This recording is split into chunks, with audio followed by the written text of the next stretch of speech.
I apologize if you listen to it again, but yeah. So these I have some stuff that I wrote, and then I would like to share an excerpt from a play, which I will introduce when I come to it. All right. My name's Don. I'm from the Don and John show on 89.7 WALF.FM, The King. Which you know is from the Don and John show, which you should check out. And I'm here to talk to you about what being a man is all about. Because, I'm a man, obviously, and I know what being a man is all about. Now, men, they don't like to show their feelings too much, because, that's what the dames do, between you and me and the floorboards, sometimes I kind of like expressing myself. So I got some poetry here that I like to share, if that's all right with you. And please don't tell John that I'm doing this, because, I'm a guy, and this is sort of lady stuff, so I don't want the other guys to know that I'm picking, and I don't want them to be picking on me or calling me a dame or something. So here it is. It's a poem I wrote about being a man. I am a man. That means I like a nice cold can of beer. A dame that answers my commands with yes, dear. And watching football games with a bunch of dudes who definitely ain't queer. Pizza and wings are the best. If you ain't gonna finish them, I'll eat the rest. Because being the man means I'm always hungry. And it don't matter if I get big or chunky. I know some dames like their fellas a bit clunky. You might say hunky. And I like dames with big racks. The nice big deer antlers on her head. Because you know what they say, a dame with a 10-point rack, well, she's a real class act. So I find a dame with 10, maybe 15 points, got some nice strong joints, because she ain't no use to me if she's got arthritis. How else is she going to give me and the guys some beers and delight us? Also, you got to make sure she ain't got gingivitis or hepatitis, because if you can't find a healthy dame, then you might as well just have God's Midas.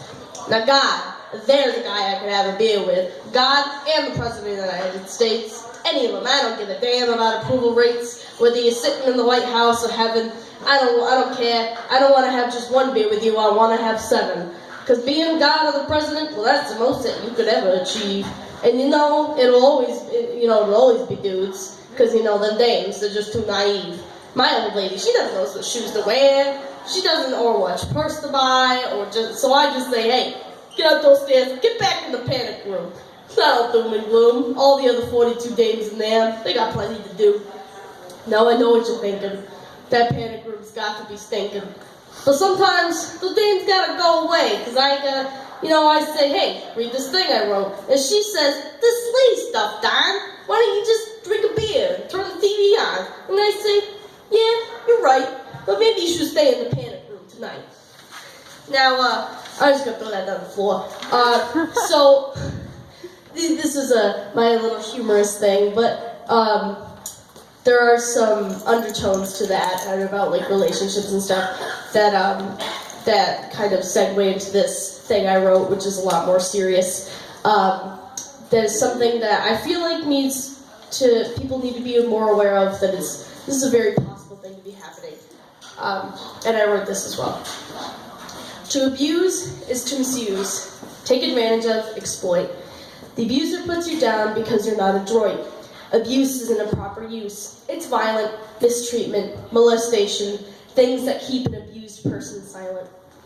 Because when you're being abused, you don't see it as being used or complacent. You're not trying to escape because the abuser made you nascent. They gave you purpose. They gave you something to do. They made you into someone they thought you could be. They molded you, shaped you into the perfect human being. But the abuser can't see that you aren't perfect, and neither is he or she. If you start to fail, or at least that's what they have you to believe. But the worse it comes, the harder it is to leave. You think if you go, you're forcing them to bereave. Because if they torment you, strike you, that means they like you. And you can't tell anyone because you're you, and the abuser would be able to convince your friends to sympathy strike against you. They break you down. They want to make you believe you're inadequate. They make you think you're an unnecessary weight, even to them, unless you keep up to their standards of a perfect mate. And you stay because you assimilate, and you think it's fate. And they make you believe that there is no escape. And they push and shove and they berate. They break you, shake you, until you've done enough for them to sate you. They say they love you, but it seems like they hate you. Maybe you start to defend yourself. The scales start to tip, you start to tear them down out of spite, because they've made everything turn into a fight. They told and told and told how bad you are, how sad you are, how mad they are. They make you look cold, they make you look like a cad, like you're the one being bold and they're the one being had. In the worst of ways, even though they're angry for weeks, not for days. And it doesn't matter what you say or what you do or who you tell, they'll misconstrue. So how do you survive? You become what they hate. You do what they said you've done all along, even though you know it's wrong, because maybe if you self-destruct enough, they'll finally set you free, and you can be the person you are, not who they wanted you to be. And you can be independent, because you're free of the court, and you no longer have to be a constant defendant. You have your life back, and so find a new place. Take your money and spend it. Do what you want to do, and don't feel like you have to defend it.